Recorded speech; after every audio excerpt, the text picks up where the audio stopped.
Somewhere in the archives of a county hospital that has since vanished, there are admission logs for a ward that was never officially opened.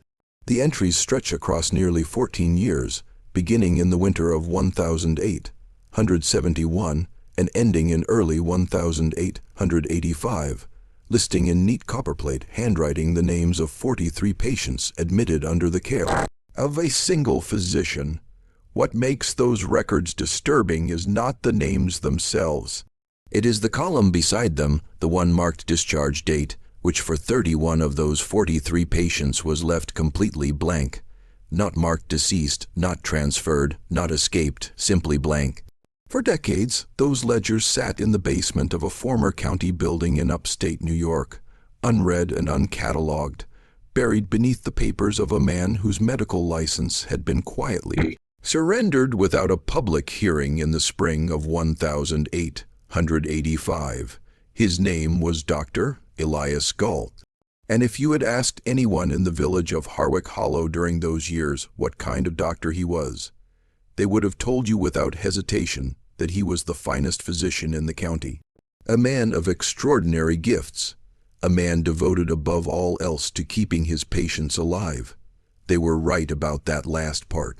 Before we continue with the story of Elias Gault and the ward that time forgot, if this is your first time here, welcome to Liturgy of Fear. Subscribe now and hit the bell so you never miss a story like this one, and we'd love to know what state or city you're listening from. Drop it in the comments below. Now, let's return to the winter of 1871, to a valley in upstate New York where the snow came early and the sick had nowhere else to turn. The hamlet of Harwick Hollow sat at the bottom of a narrow glacial valley about 40 miles northeast of Albany, pressed between the Helderberg escarpment to the west and a dense stand of old-growth hemlock forest to the east. It was not a prosperous place. It had never been prosperous.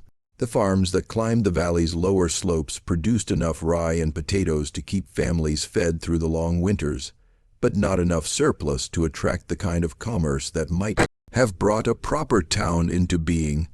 There was a mill, an inn, a general store, a Methodist church of pale clapboard that needed painting.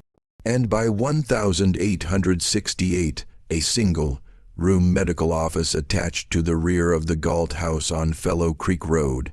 The county seat was in Coxsackie, nearly 2 hours by road, when the weather cooperated, which it seldom did between November and April. Before Elias Gault arrived in Harwick Hollow in the autumn of 1866, the nearest physician had been an elderly man named Dr. Apprentice Haverson, who traveled a circuit between 4 villages and was known as much for his fondness for bourbon whiskey as for his medical acumen. When Haverson died of a stroke while fording a creek in the spring of 1866, the valley was left with no medical care whatsoever, and the town council, such as it was, being 3 farmers and the mill owner, had quietly begun to despair of attracting anyone qualified to replace him. Elias Gault was 32 years old when he arrived.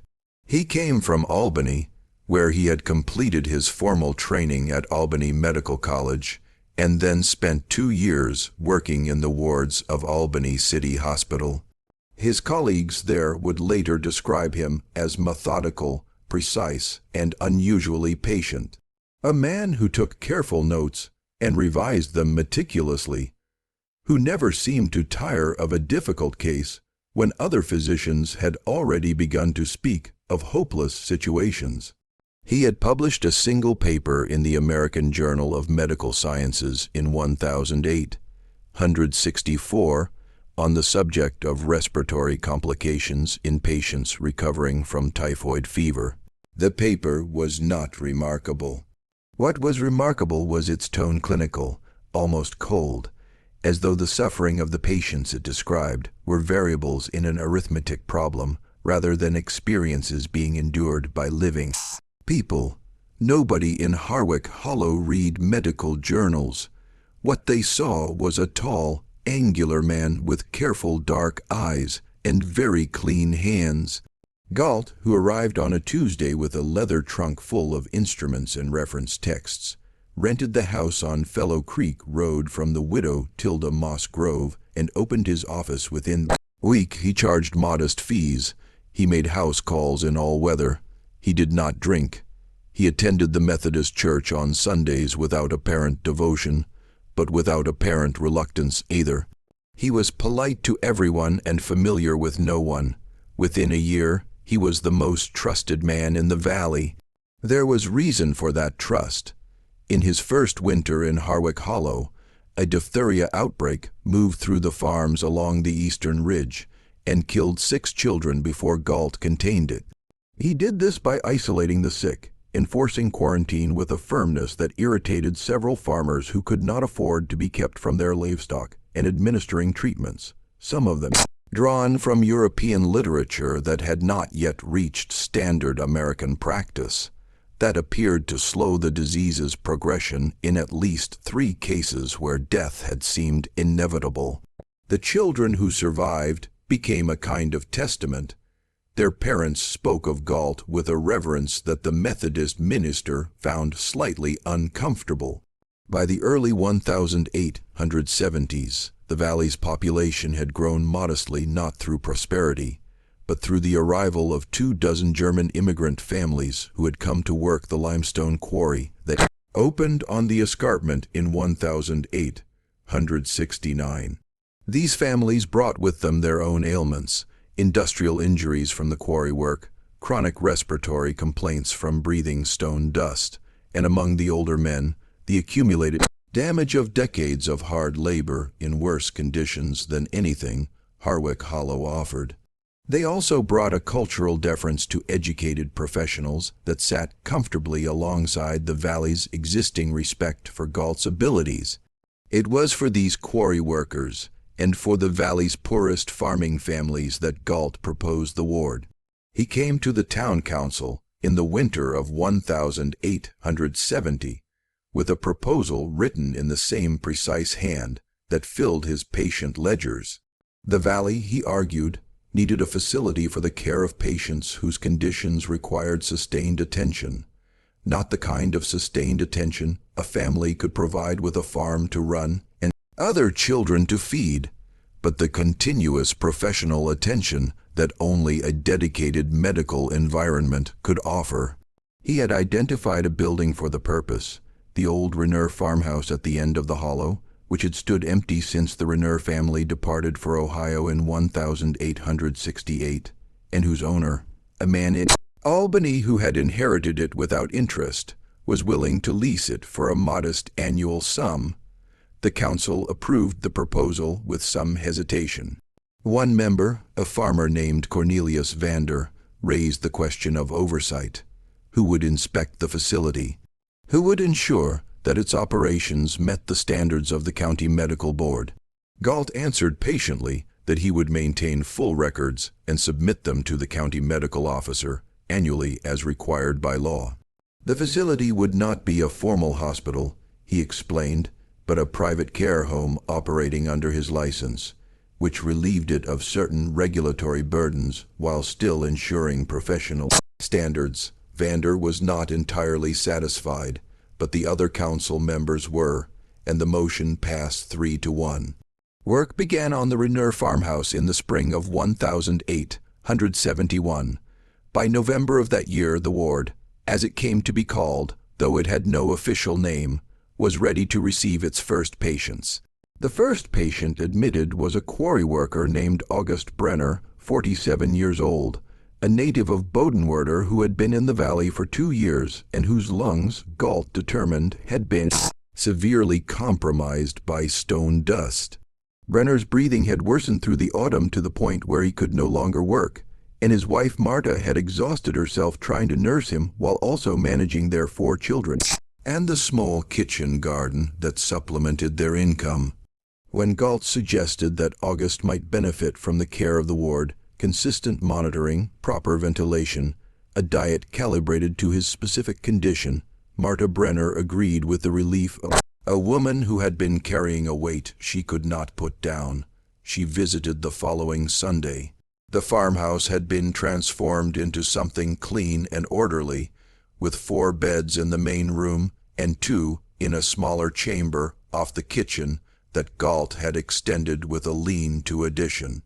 There were linen curtains on the windows, a wood stove that kept the air warm and dry, and a smell that Marta associated with the hospitals she had glimpsed in Bodenwerder as a girl.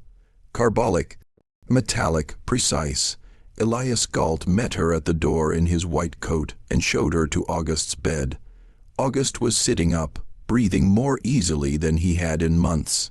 He held Marta's hand and told her the food was good. The doctor checked on him twice a day, and he was sleeping through the nights for the first time since summer. Marta Brenner went home reassured. She came back the following Sunday and the Sunday after that. On the 3rd Sunday in January of 1872, she arrived to find that August had been moved to the smaller chamber off the kitchen. Gault explained that the main room was being used for a patient who required more intensive care, and that August's situation had stabilized sufficiently that he could be moved without any risk to his treatment. He said this gently and clearly, with the unhurried manner that people in the valley had come to associate with absolute competence. Marta nodded and went to see her husband. She noticed that the door to the small chamber had a new bolt on the outside. She did not say anything about the bolt that day. She told herself it was for privacy, or for preventing drafts, or for some other sensible medical reason she did not have the expertise to understand. But the bolt stayed in her mind the way an unexpected sound stays in the ear long after it has passed. When she returned the following week, a woman she did not recognize answered the front door and told her that the doctor was not in and that visiting hours on Sundays had been changed to 2 hours. In the afternoon, beginning at 2:00, Marta had arrived at 1:00. She waited in the cold for 30 minutes, then was admitted and taken to see August, who was sitting in the same position as the week before, in the same chair, with a blanket over his knees. He said he was feeling well.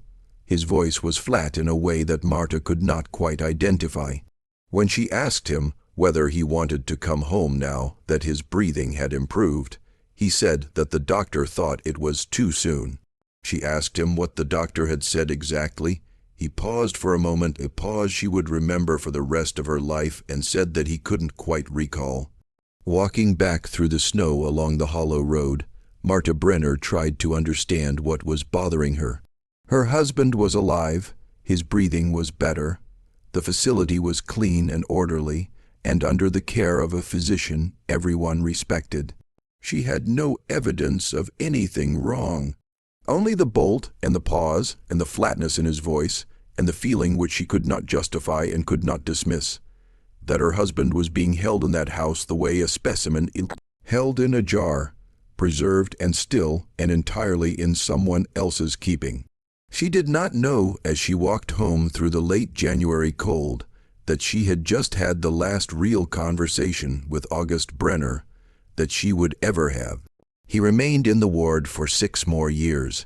The valley moved on as valleys do. The quarry expanded. 3 of the German families bought farmland and began to put down roots deep enough to feel permanent.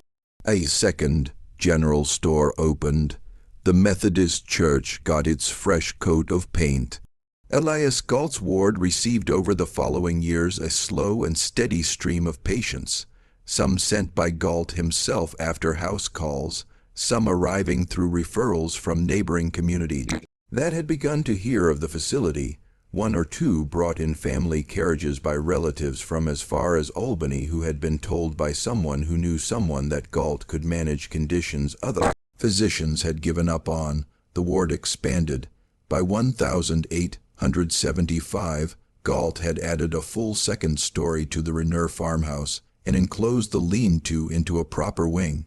A woman named Theodora Kepler, who had trained as a nurse at a hospital in Utica and come to Harwick Hollow to care for an aging aunt, was hired as the ward's only regular staff besides Gault himself. Kepler was efficient and quiet and told anyone who asked that the work was satisfying and that Dr. Gault was an exceptional physician. She said this without warmth, in the same careful, uninflected way that Gault himself spoke about nearly everything. Among the families whose relatives had been admitted to the ward, there was a layer of unease that grew slowly, the way ice grows on a still pond. You can't see it happening, but one morning you step on what you thought was water and find it solid beneath your boot. Marta Brenner was not the only wife or daughter or son who had noticed something they could not name. Karl Froelich, whose father Otto had been admitted in the spring of 1873 for a severe infection of the lower leg following a quarry accident, found that his father's improvement, which Gault reported regularly and in detail, never seemed to translate into any actual prospect of discharge. Each time Karl asked when his father might come home, Gault would describe another complication, another phase of treatment that needed to run its course, another risk of relapse that it would be irresponsible to ignore. The explanations were always plausible. They were always delivered in the same calm, methodical voice. And they always ended with Karl Froelich walking back down the hollow road, feeling vaguely foolish for having asked. There was also the question of the records. When a patient died in the ward, and some did die, the very old, the very ill, those whose conditions had progressed too far even for Gault's treatments to arrest, Gault filed death certificates with the county as required, and these were duly recorded in Coxsackie. But the certificates were filed in batches, sometimes months after the actual death, and the causes listed were invariably the patient's original presenting condition: lung disease, septic infection, heart failure. No county medical officer had ever visited the ward to inspect its records or its conditions. This was not in itself suspicious. County medical oversight in rural New York in the 1870s was in practice nearly non-existent. But it meant that Gault's intake logs and his discharge records, the ones with the blank column, existed only in his own files, in the farmhouse at the end of the hollow.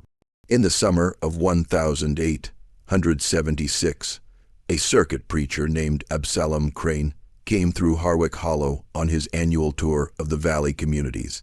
Crane was not a remarkable man in most respects, but he was observant, and he had been through the valley in each of the previous 6 years and noticed things that changed and things that didn't. He noticed that the old Rainier farmhouse was considerably larger than it had been on his last visit. He noticed that there were more chimneys now, and that the curtains in what appeared to be upper-story windows were always drawn. He noticed that when he asked at the inn that evening about the facility at the end of the hollow, the innkeeper, a blunt-spoken man named Peter Schuyler, paused before answering in a way that struck Crane as deliberate. "It's the doctor's place," Schuyler said finally. "Gault's ward, and it does good work?" Crane asked. Schuyler looked at him steadily. "People go in," he said. Crane waited. "They don't often come back out," Schuyler said, and then turned away to wipe down the bar and did not say anything more on the subject. Crane sat with his supper and thought about what Schuyler had said. He thought about it for the rest of his circuit, and when he returned to Albany in the fall, he mentioned it almost as an afterthought over dinner with a colleague, a man named James Algate, who was a reporter for the Albany Evening Journal and who collected unusual observations the way other men collected stamps. Algate wrote nothing about it immediately, but he kept the name Elias Gault and Harwick Hollow, and he began quietly and without hurry to make inquiries. It took James Algate the better part of 2 years to assemble enough information to feel that he was looking at something real rather than a collection of disconnected complaints and rumors. He was a careful reporter, careful enough that he had learned through painful experience the difference between a story and a grievance, and the consequences of mistaking one for the other. So he gathered slowly. He obtained through the county clerk's office in Coxsackie the death certificates that Gault had filed between 1871 and 1878. There were 11 of them. He compared them against the intake records he had been able to reconstruct partially through interviews with families of admitted patients. The math was troubling. He could identify through those interviews at least 28 individuals who had been admitted to the ward during that period. 11 had death certificates. He could find no record of any of the remaining 17 being discharged. He traveled to Harwick Hollow in the autumn of 1878 and spent 4 days at the inn, having conversations with everyone willing to talk to him, which was fewer people than he had hoped. Peter Schuyler, who had first planted the seed 2 years earlier through the circuit preacher's account, spoke with him at length, though always in the back room of the inn and always after ensuring that no one else was nearby. What Schuyler told him was not dramatic. It was a series of small, ordinary observations that together formed a picture Algate found deeply unsettling. Schuyler had seen patients in the ward's yard in the warmer months, sitting in chairs or walking slowly near the garden that Kepler kept on the south side of the building. He had spoken once with a man he recognized as Emil Vorst, a farmer from the northern end of the valley who had been admitted 2 years earlier for a severe winter illness that had nearly killed him. Vorst had recovered. Anyone could see that by looking at him.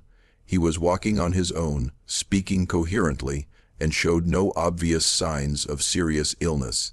Schuyler had asked him when he was going home, and Vorst had looked at him with an expression that Schuyler could only describe as carefully blank, and said that the doctor had not determined it was safe yet. Then Kepler had come around the side of the building, and Vorst had looked away, and the conversation had ended. That expression, carefully blank, was the phrase that lodged in Algate's mind. He had heard some version of it from Marta Brenner, who still visited her husband August every Sunday 4 years after his admission, even though August no longer seemed to recognize her with any consistency. He had heard it from Karl Froelich, who had not been permitted to see his father Otto in over a year, Gault having explained that the elder Froelich was in a delicate phase of treatment requiring complete rest and minimal stimulation. He had heard it from a woman named Louisa Tanner, whose mother had been admitted in 1874 and who had received 3 months later a death certificate listing the cause as cardiac failure. Louisa's mother, when last Louisa had seen her, had been ambulatory, cogent, and in no apparent distress. Algate was a journalist, not a physician, and he knew the limits of his expertise. But he had covered Albany City Hospital for 2 years and knew something about medical practice. And what he was hearing suggested a pattern he could not explain through incompetence alone. Incompetence lost patients. It did not keep them. He requested an interview with Gault. Gault agreed, which surprised him. They met in the ward's front room on a cold Thursday in November. The room was precisely as clean and orderly as everyone had described. Whitewashed walls, scrubbed floorboards, linen curtains letting in the flat gray November light, a faint smell of carbolic acid. That was not unpleasant. Gault sat across from Algate with his hands folded on his knees and answered every question in his careful, unhurried voice. The death certificates were accurate.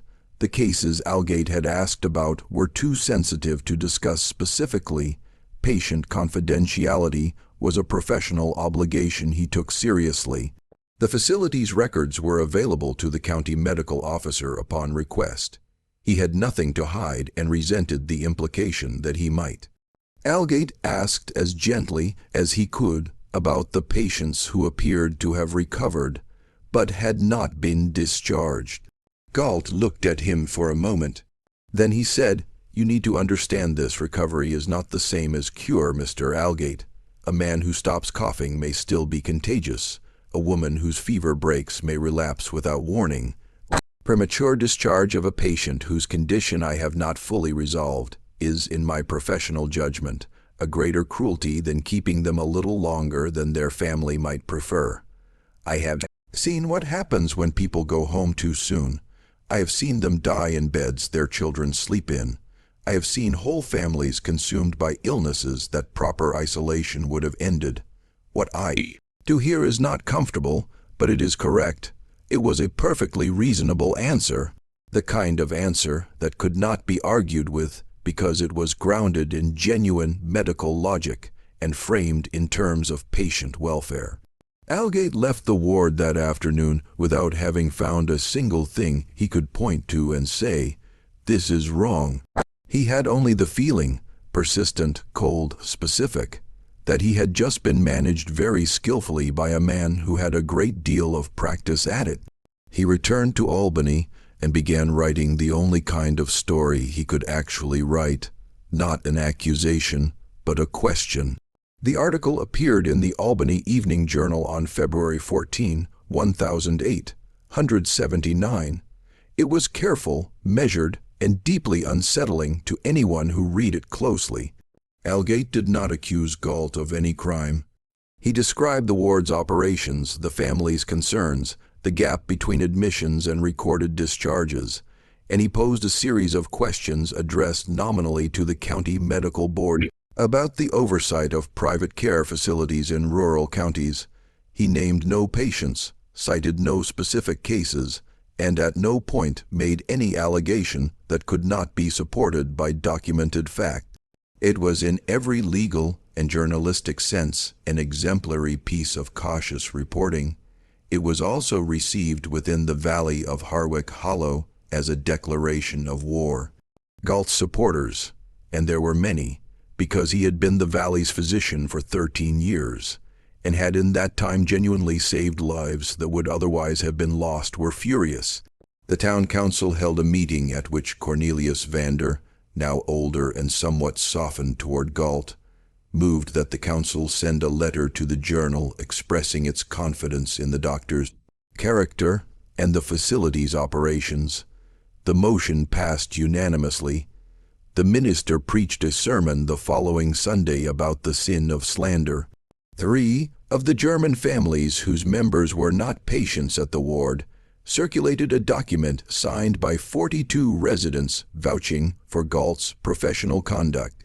Marta Brenner did not sign it, neither did Carl Froley, and there were 4 or 5 others quieter, less willing to draw attention, who also did not sign, and who, in the weeks following the article's publication, found themselves the subjects of a kind of social pressure that was not quite ostracism, but had much the same practical effect.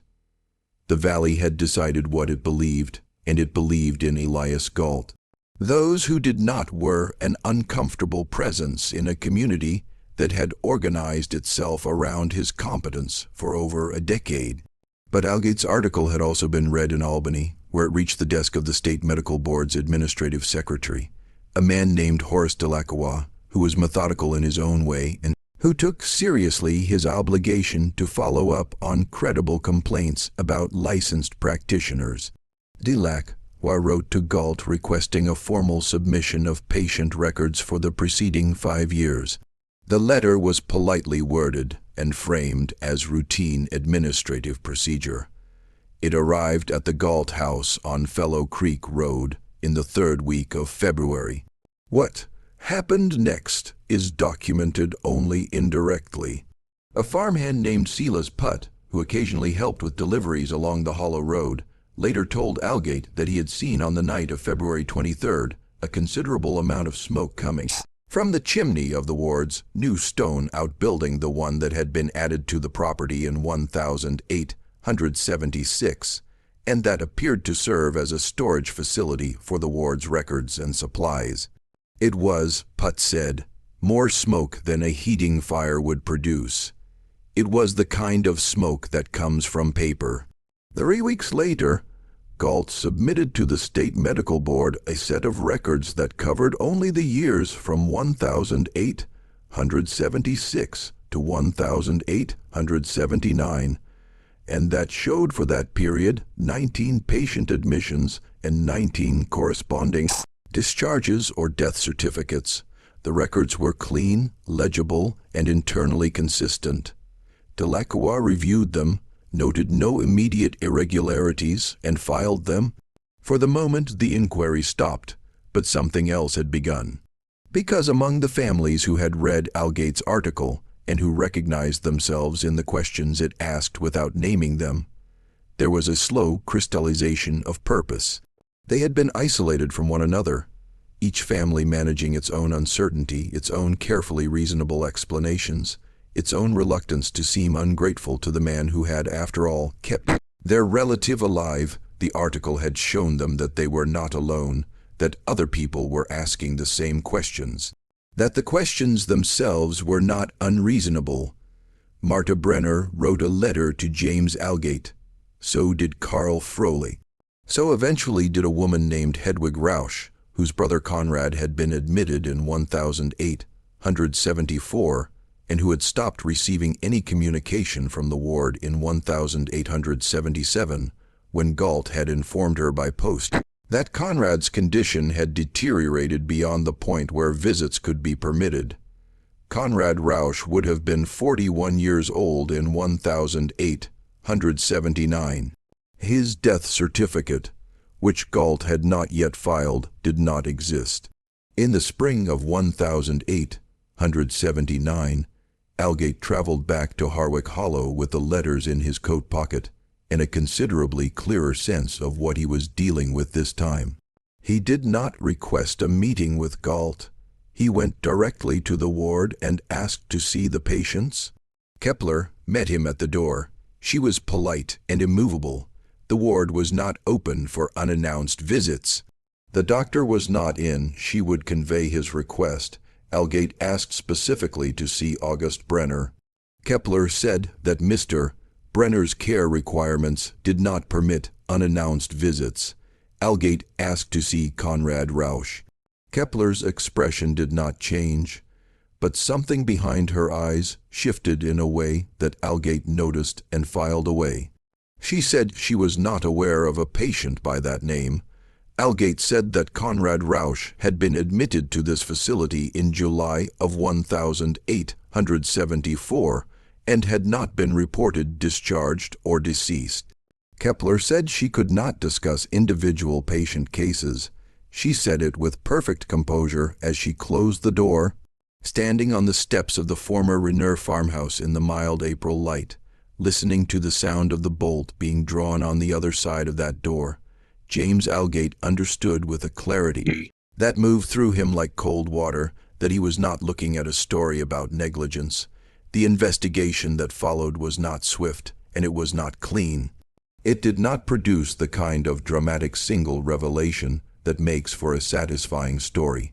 What it produced was a slow accumulation of pressure, legal, medical, and journalistic, that eventually made Elias Gault's situation untenable in a way that all his careful management could not address. It began with Marta Brenner. In May of 1879, Marta Brenner retained a lawyer, a young man in Coxsackie named D.O. Hollies, who had read Algate's article and who agreed at a reduced fee to pursue a formal petition to the county court for access to her husband. The petition argued that Marta, as August Brenner's wife, had a legal right to information about his condition and to make decisions regarding his care. It was a straightforward legal argument, and Hollies made it well. The county judge, a cautious man named Orville Strang, who was aware of Gault's standing in the community and disinclined to create controversy, nevertheless signed the order in June because he could find no legal basis for refusing it. Gault's response, submitted through his own lawyer in Albany, was to present August Brenner's condition as one of severe mental deterioration. The result, he claimed, of the original lung disease's impact on August's neurological function. He submitted a medical report in his own hand describing a man who was no longer capable of self-directed action or coherent communication, and who required continuous institutional care for his own safety and the safety of others. He argued that Marta Brenner's visits, far from benefiting August, were causing him distress that set back his treatment. Judge Strang appointed a neutral physician from Albany, a man named Dr. Francis Cleary, to evaluate August Brenner's condition and report to the court. Cleary visited the ward on a Tuesday morning in August of 1879. He was accompanied by a county constable, which Gault had not been informed would be the case, and which Kepler, meeting them at the door, had no legal basis to refuse. Gault himself was not present. He was at his office on Fellow Creek Road. Kepler led them through the ward with the careful composure of someone who had rehearsed this or something like it many times. What Cleary found in the main room of the ward was 3 patients, all elderly, all in beds, all in states of apparent sedation. He examined them briefly and noted in his records the smell he associated with laudanum, the tincture of opium that was in the 1870s legal, widely available, and routinely misused. He noted that the patient's muscle tone suggested long-term immobility, and that one of the 3, a woman he could not identify as no names were displayed, showed signs of pressure sores consistent with months or years of being confined to bed. He asked Kepler to show him the remaining patients. Kepler said that the other rooms were in use and could not be disrupted. The constable said that the court order covered the entire facility. Kepler said she would need to consult with Dr. Gault. The constable said that was not an option currently available to her, and he stepped past her into the hallway. The second and third rooms held 2 patients each, in similar conditions to those in the main room. The small chamber off the kitchen, the one with the bolt on the outside, held 1 patient. Cleary estimated the man's age at approximately 50, which matched August Brenner's age in 1879. The man was awake in a chair by the window, and he looked at Cleary when Cleary entered the room with the slow, slightly unfocused attention of someone who had been in a chemically dampened state. For a long time, Cleary asked him his name, and the man said after a pause that his name was August. Cleary asked him what month it was. August looked out the window at the summer light, then back at Cleary, and said he didn't know. Cleary asked him if he wanted to go home. August was quiet for a long time. Then he said, slowly and with evident difficulty, "I don't think the doctor wants me to." That sentence, 6 words, spoken by a man who appeared physically recovered from a respiratory illness that had been his original reason for admission 8 years earlier, was the center of Francis Cleary's report to the court. The report concluded that August Brenner showed no signs of active disease requiring institutional care, that his cognitive impairment appeared consistent with prolonged administration of sedatives compounds rather than neurological disease, and that his retention in the facility was, in Cleary's professional opinion, medically unwarranted. The report also noted carefully that the ward's population appeared to consist primarily of patients who had by all physical evidence recovered from their presenting conditions, and who were being maintained in a state of pharmacological compliance that prevented them from exercising or expressing any desire to leave. Gault was called before the State Medical Board in October of 1879. He came prepared with records, citations, and a detailed defense of his treatment protocols. He argued that Cleary's observations were those of a general practitioner unfamiliar with the specific complexities of long-term chronic care. He argued that the medications he used were standard components of any responsible treatment regimen for patients with the profiles his ward served. He argued that Marta Brenner's petition was the product of a misunderstanding about the nature of her husband's condition, amplified by irresponsible journalism. He was persuasive. He had always been persuasive, and the board in 1879 was not equipped to act decisively on what it had, which was a pattern of suspicious evidence rather than a single clear crime. But they kept watching, and in the watching more came out. Hedwig Rausch finally demanded a formal accounting of her brother Conrad. Gault filed a death certificate in December of 1879, listing the cause as pneumonia and the date of death as September of the previous year. Hedwig, with Hollis's help, petitioned for access to the burial records. The cemetery on the Hollow Road had no record of Conrad Rausch. Gault explained that Conrad had been interred on the ward's property, which he owned, at the family's request. A request, Hedwig stated for the record, that had never been made by any member of the family, because no member of the family had been informed of Conrad's death until 15 months after it had allegedly occurred. An inquiry into the ward's property found in the spring of 1880 evidence of a small enclosed area on the north side of the building that appeared to have been used as a burial site. It contained the remains of at least 4 individuals. 3 were eventually identified through the painstaking work of matching physical characteristics against intake records. Conrad Rausch, a quarry worker named Philip Austern, and a woman from a neighboring valley whose family had been told she was discharged in 1875. The 4th was never identified. Gault maintained through the entire process that the burials had been conducted with the family's knowledge and consent, that the deaths had been from natural causes, consistent with the patient's conditions, and that the delay in filing documentation was an administrative failure, not a deliberate concealment. He was asked repeatedly, and in several different legal forums, to explain the blank discharge column.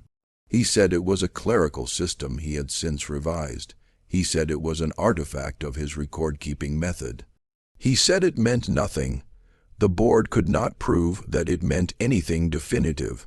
But they could, and in the spring of 1885 they did determine that his practice of administering sedative compounds to patients without documented medical justification, his failure to maintain adequate death records, and his pattern of obstructing legitimate family access to patients constituted sufficient grounds for the surrender of his license. The proceeding was administrative rather than criminal. There was no trial. There was no jury. There was a closed hearing, a formal agreement, and Elias Gault's signature on a document stating that he would cease medical practice in the state of New York immediately and permanently. He left Harwick Hollow that spring. He went somewhere west. There were accounts years later that placed him in Pennsylvania, then Ohio, then further still always in counties where his name had not preceded him. The ward on the Rainier farmhouse property was emptied, and its remaining patients, 6 of them, including August Brenner, were returned to their families, or in 2 cases where there was no family to receive them, transferred to the county almshouse. August Brenner came home to Marta in April of 1885. He had been in the ward for 13 years. He was 60 years old, and he walked with the careful uncertainty of someone relearning a skill. He had no specific memory of the years between roughly 1875 and 1885. They existed for him as a kind of gray absence punctuated by occasional impressions: a window, a chair, the smell of carbolic and laudanum, Kepler's footsteps in the hallway. He lived for another 4 years. He died in his own bed in the fall of 1889 with Marta beside him. His death certificate, filed by the county physician, listed the cause as heart failure. It was accurate. The question that James Algate spent the last years of his career trying to answer was not whether Elias Gault had done something wrong. The evidence for that was sufficient, even if it had never been sufficient for a criminal conviction. The question that kept him awake, that he returned to in his notes and in the long, careful essays he published in the years after the ward was closed, was a simpler and more terrible one. Why? Not why in the abstract, not what was wrong with a man who could do this, but why specifically, mechanically, in the terms of Gault's own stated beliefs. Because Gault had on multiple occasions explained himself, not as an admission of wrongdoing, but as a defense of a philosophy. The prolonged administration of sedatives, he argued, was a legitimate tool for managing patients, whose conditions made them difficult to treat through conventional means. The extended stays were a necessary consequence of taking recovery seriously, of refusing to discharge patients before he was certain, completely certain, that they would not relapse, would not spread disease, would not return to him worse than when they had arrived. He spoke of it as a form of care that families were too emotional, too impatient, too medically uninformed to appreciate. Algate believed in the end that this was not entirely a lie. He believed that somewhere inside the system Gault had built at Harwick Hollow was a genuine medical conviction, that if he could simply control all the variables, if he could maintain his patients in a state of perfect managed stability, if he could prevent the unpredictable intrusions of the outside world and the patient's own choices and the chaos of ordinary life, he could achieve outcomes that ordinary medicine could not. He believed that what Gault called keeping his patients alive too long was, in Gault's own framework, not a perversion of care but its highest expression. What made Gault dangerous was not that he was indifferent to his patients. It was that he cared about them in a way that had no room for their autonomy, their relationships, their own experience of their existence. They were cases to be managed, not people to be returned to their lives. And the institution he built, clean, orderly, plausible at every level, and wrapped in the impenetrable authority of medical expertise, was perfectly designed to prevent anyone from challenging that framework until the damage was already done. Theodora Kepler left Harwick Hollow the same week Gault did. She was never called before any legal body because the investigators determined that she had followed physician instructions throughout, and could not be held accountable for what those instructions had produced. Whether she had known at any point that what she was participating in was wrong, whether she had pushed that knowledge down or rationalized it, or simply decided that the physician's authority superseded her own judgment, was a question no one could definitively answer. She never gave an account of her time at the ward. She disappeared into another life somewhere, perhaps under another name. She left no record of herself that anyone has found. The Rainier farmhouse stood empty for several years after the ward was closed. It was eventually purchased by a family from Albany who used it as a summer residence, and who reportedly knew nothing of its history. By the early 20th century, it had been substantially renovated. By mid-century, the original structure was barely visible beneath the additions. Eventually, like so many buildings in valleys that time slowly abandons, it fell into disrepair, then into the kind of ruin that becomes indistinguishable from the landscape, and then into the ground. The intake ledgers, the ones with the blank discharge column, were preserved in a county record storage facility that changed hands several times over the following decades. They were catalogued incorrectly, classed as a general hospital register from a now defunct facility, and filed under a heading no one was likely to search. They sat there for nearly a century, undisturbed, 43 names and 31 blanks, waiting for someone who knew what they were looking at. When they were finally examined in the course of a local historical society's survey of county medical records, the archivist who opened the ledger noted in her report that the handwriting in the discharge column was very clean, that it showed no sign of correction or revision, that whoever had maintained these records had always intended from the beginning to leave those spaces empty. She did not know what to make of that. She wrote it down accurately and moved on to the next box. Some questions, it turns out, are answered not by revelations, but by the slow, patient accumulation of things that cannot be explained away. The blank column, the bolt on the outside of the door, the careful smoke from the outbuilding chimney on a February night, the 6 words of a man who had been kept alive, carefully, methodically, professionally kept alive, for 8 years past any medical necessity, sitting in a chair by a window with the summer light, coming in, saying that he didn't think the doctor wanted him to go home. This mystery shows us something about the nature of authority and the danger of expertise wielded without accountability. How an institution can be built on genuine care and still become a cage. How a man can dedicate his life to a principle and use that principle to justify things that should never have been permitted. What do you think of this story? Do you believe everything was revealed? What do you think happened to Elias Gault after he went west? Do you think he stopped? Leave your comment below. If you enjoyed this story and want more dark histories like this one, subscribe to Liturgy of Fear. Hit the notification bell and share this video with someone who loves the mysteries that history leaves behind. These are the stories that never made the front page, but they never really went away either. See you in the next one.